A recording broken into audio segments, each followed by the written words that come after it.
Last class में जितनी बातें की थी चलते हैं उससे आगे। और अब बात करते हैं सम इम्पोर्टेंट पॉइंट्स। हमें अब मैं आपको जो जो आपको पॉइंट्स बताना शुरू कर रहा हूं ना, सिर्फ इन्हीं पॉइंट्स के ऊपर पूरा चैप्टर चलेगा।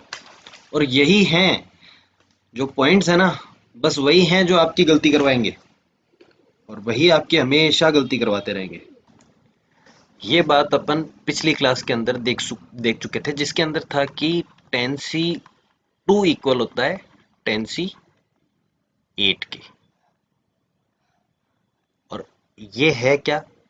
ये यही तो है, N C R is equal N C N minus R, है ना।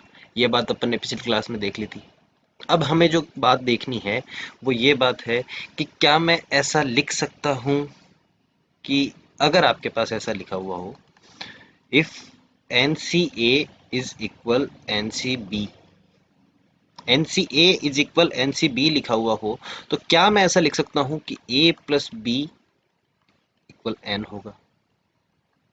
इस बात में आपको कोई भी प्रॉब्लम नहीं होनी चाहिए। बात क्लियर है? अच्छा चलो ठीक है, इसके आगे आते हैं। तीसरा पॉइंट मैं आपको कहता हूँ। तीसरा पॉइंट ये है कि N C are plus N C are minus one, N C are plus N C are minus one, इसकी वैल्यू हमें मिलती है N plus one C R. ये वाली बात बिल्कुल क्लियर होनी चाहिए आपको। अगर आपके क्लियर नहीं हुई है तो लेते हैं एक क्वेश्चन और इस बात को क्लियर करते हैं। अभी देखो, हमारा पॉइंट था N C are plus N C are minus one is equal N plus one C R. हमारे पास में हमें ये प्रूव करना है। तो मैं इसे अगर मैं ऐसा लिखूं, eight C three plus eight C, अरे यार,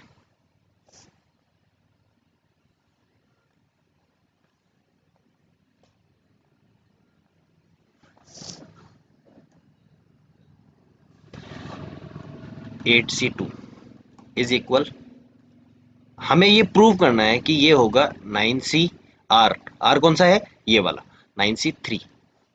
तो मैं पहले एट सी थ्री की वैल्यू लिखता हूँ। हमें ये पता है N C three, N C three क्या होता है? N C R, N C R पे ही समझाता हूँ। एन सी आर क्या होता है? Factorial N upon factorial R factorial N minus R. तो ये वैल्यू मेरे को कैसे मिलेगी? ये वैल्यू मेरे को मिलेगी factorial eight upon factorial three factorial eight minus three, plus यहाँ भी factorial eight upon factorial two factorial six. Eight minus three factorial five मिल रहा है। हम लिखेंगे factorial eight upon factorial three factorial five plus factorial eight upon factorial two factorial six. क्या factorial eight को मैं ऐसा लिख सकता हूँ, eight multiplied by seven multiplied by six multiplied by factorial five upon factorial three multiplied by factorial five. Factorial five से factorial five cancel. ठीक है, फैक्टोरियल थ्री को मैं ऐसा लिख सकता हूँ, eight multiplied by seven multiplied by six upon three multiplied by two multiplied by one. Three two जा सिक्स, क्या ये 56 आ रहा है अपने पास में? ठीक है, अब बात करते हैं एट सी टू पे। एट सी टू पे बात करते हैं तो ये आएगा factorial eight upon factorial two factorial six. मैं इसे ये लिख सकता हूँ, eight into seven into factorial six upon two into factorial six. सीधा मैं टू लिख रहा हूँ क्योंकि टू मल्टीप्लाई बाय वन है और उसके बारे में ऐसा सोचना नहीं है कि अब लिख सकते हैं या नहीं लिख सकते हैं। मैं मानता हूं कि इतनी मैथमेटिक्स आप आराम से कर सकते हो। टू फोर जा eight, seven multiplied by four 28, 56 plus 28, ये वैल्यू हमें मिल रही है। ठीक है, आपने क्या माना था ये N plus one C R. तो अब देखें nine C three, nine C three की वैल्यू क्या मिलेगी हमें? नाइन सी थ्री की वैल्यू मिलेगी factorial nine upon factorial three और factorial six. Factorial nine upon factorial three factorial nine को मैं सीधा सीधा ये ले ही लेता हूँ ना यार, क्योंकि अब बच्चे तो हो नहीं। अगर आप देख रहे हो तो आपको 9, 8, 7, 6 और इस उम्र में तो आप ये जान चुके हो कि आप बड़े हो चुके हो। 9, 8, 7 अपॉन 3 मल्टीप्लाइड बाई 2, 3 3 जा 9, 2 4 जा 8,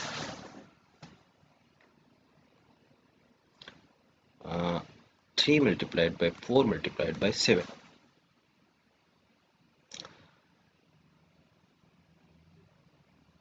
क्या ये वैल्यू आपके पास 84 आ रही है? और ये वैल्यू भी 84 आ रही है।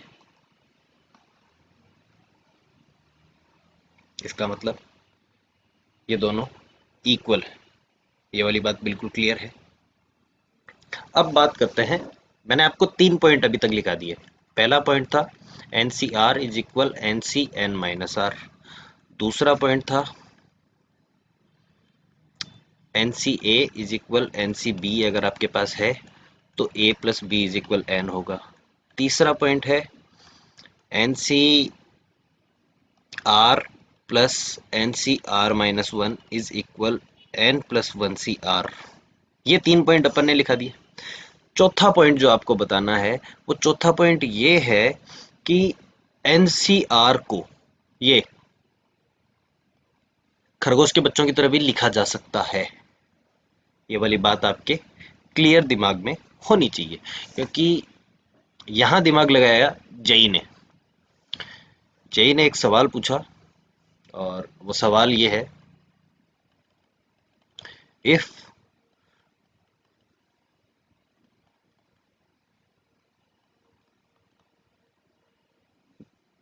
r is greater than equals to 2 and less than equals to n, then ऐसे लिख के दे दिया।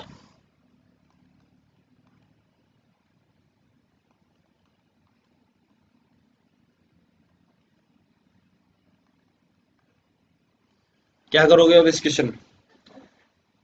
क्या मैं ये जो 2 n C are minus one लिखा हुआ है, क्या मैं इसे ऐसा लिख सकता हूं?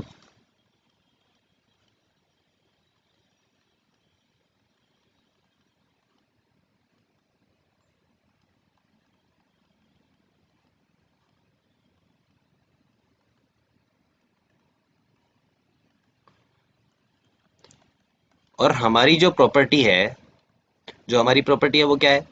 N C are plus N C are minus one, ये हमें क्या देता है? N plus one C r. ठीक है।